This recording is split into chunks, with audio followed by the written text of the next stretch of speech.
আসসালামু আলাইকুম রহমতুল্লাহ। প্রিয় বন্ধুরা, আপনারা দেখতে পাচ্ছেন এটা হলো নরসিংদী বা জিরমোর।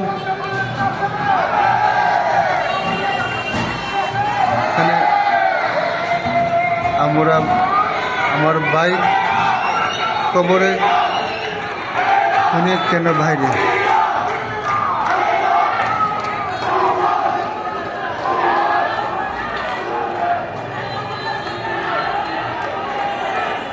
খুনে হাসিনার ফাঁসি চাই, এই ব্যানার এবং যুবকদের মিছিল।